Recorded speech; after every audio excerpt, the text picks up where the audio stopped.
Video like जरूर कर लीजिए और ऐसे वीडियो लगातार फ्री में पाने के लिए चैनल को तुरंत सब्सक्राइब कर लीजिए और बेल आइकन को जरूर टैप कर लीजिए ताकि आगे भी सारे वीडियो आपको मिलते रहे। यूट्यूब में फॉलो करते हैं तो प्लीज ये वाला फ्री टेलीग्राम चैनल जरूर ज्वाइन कर लीजिएगा। सारे नोटिफिकेशन सारे अपडेट यहीं पे आते हैं, ध्यान रखिए।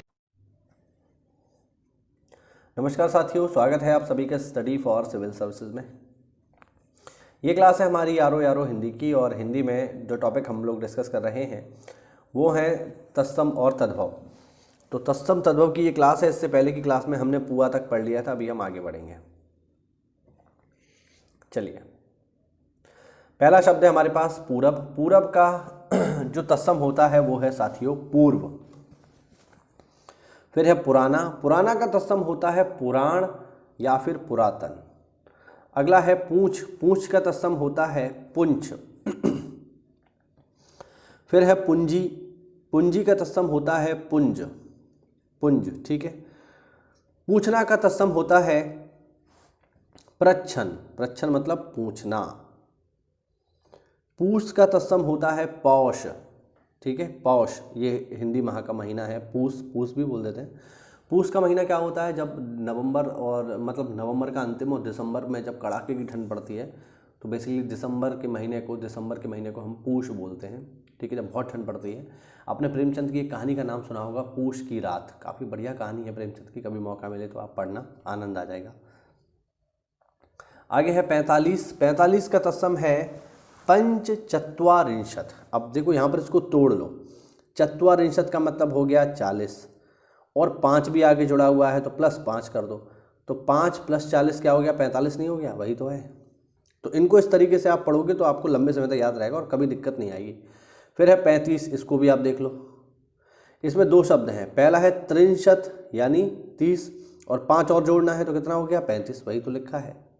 तो इस तरीके से इसको पढ़ेंगे तो कभी भी दिक्कत का सामना आपको नहीं करना पड़ेगा। आपका एक भी गिनती का तत्सम तद्भव गलत नहीं होगा। फिर है पैर। पैर का तत्सम है साथियों पदिर। पोथी का तत्सम है साथियों पुस्तक। पौन का तत्सम है पवन। पौना का तत्सम है पादौन। प्यास का तत्सम है पिपासा।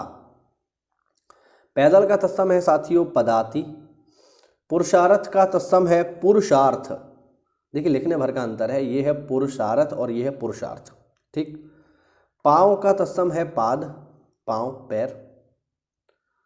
पापड़ का तत्सम है परपट, ये ध्यान रखना, परपट, पापड़। पहला का तत्सम है प्रथिल। प्रथिल मतलब पहला। पहर का तत्सम है प्रहर, हम पढ़ चुके हैं। और पसीना का तत्सम है प्रस्विन, इसको भी हम पहले पढ़ चुके हैं। चलिए फा पे आ जाइए।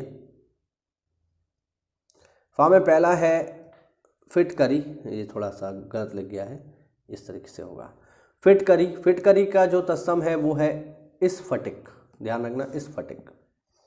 फूलना का तत्सम है फुल्लन।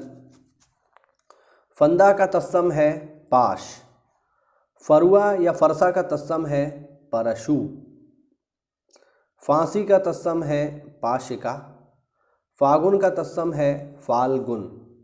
फुर्ती का तत्सम है स्फूर्ति। फूटना का तत्सम है स्फुटन।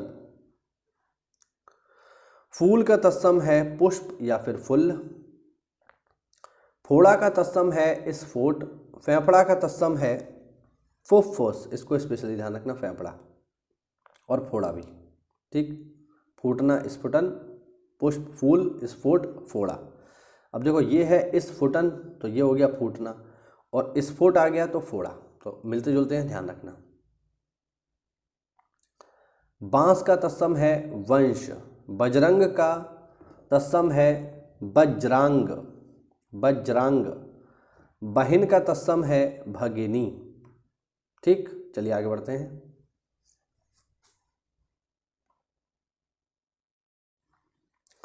बहनोई का तत्सम है भगिनीपति। देखिए भगिनी मतलब बहन और बहन का पति कौन होगा, बहनोई तो होगा।